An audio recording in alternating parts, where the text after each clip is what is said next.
Today we are exploring the new model in the application. It will be AI video analysis with VLM, so visual language models.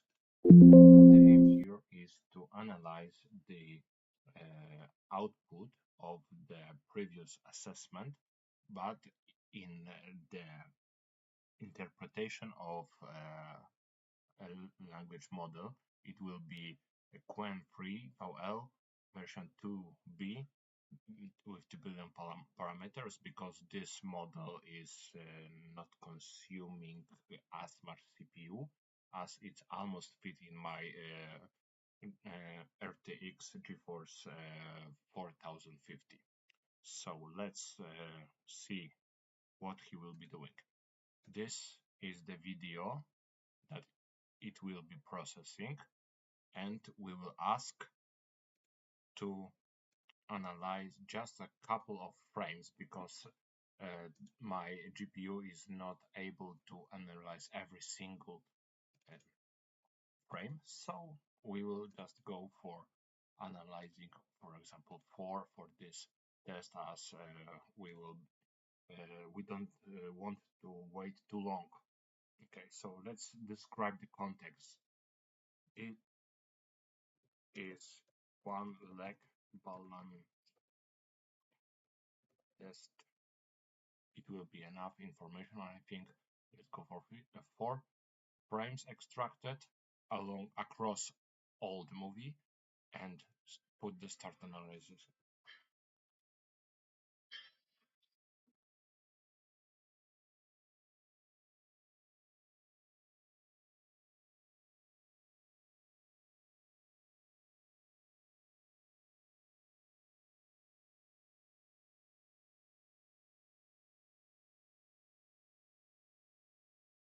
And we see that it starts to think about it.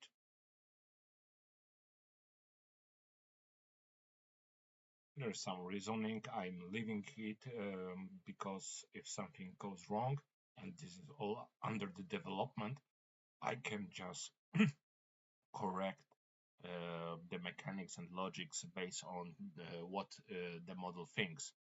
But let's see that it's quite fine. It started to understand what's going on, and it's just starting analysis. It's pretty fast. It's 2 out of 4 frames already, so I don't think I need to even forward the movie.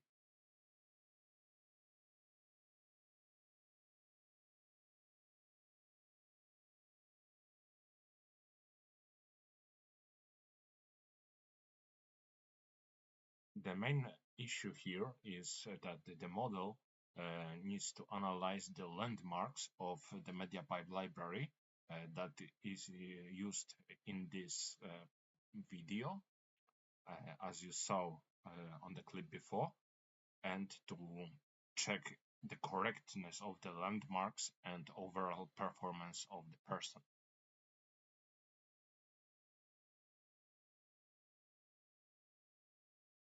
And this model is very tiny, it's only 2 billions, but it's going pretty well.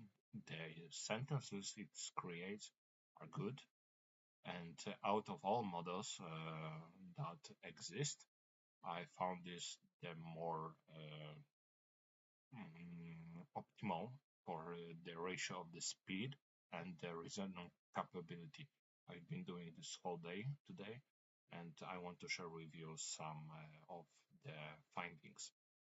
Okay, it's going for 3rd frame, so it's pretty solid, I think. Just 4 points: the movement phase, posture and alignment, biomechanical errors, and corrective feedbacks. So this model also will give us some feedback, but its opinion. Of course, it wouldn't be enough. The professional is still needed to assess it, but for some primary insight for some amateur users of this software, it will be enough.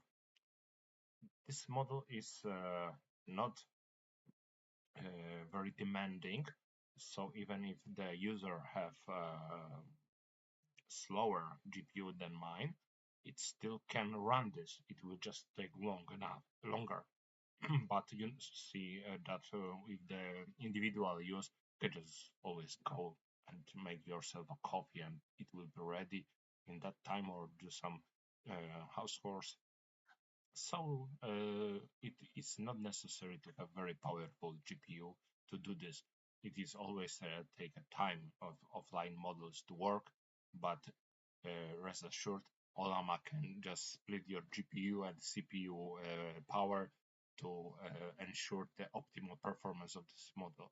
Remember, if the task is too much for the model, it will choke. But here the mechanic is simple.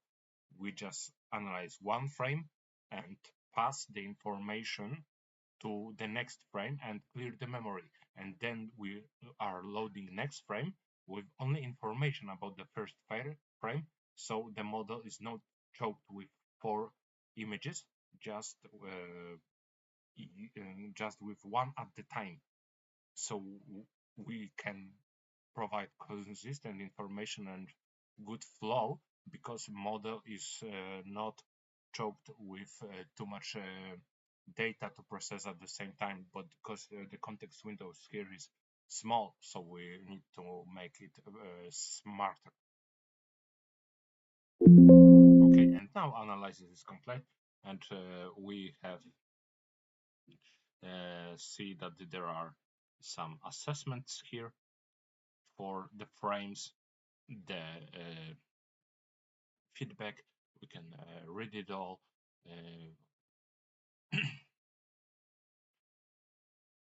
And yeah, the text good enough what is going on. It detects that there is some hyperextension. It is concerned about the knee assessment, and the asymmetrics. It's not that important, but it's understand that with one leg stand it's reduced core stability, and the person is compensating with pelvic, and it just give us some feedback. Well, it's not the best feedback. I need to train the model to perform better, but you can see that it's doable, and for now it's enough for me.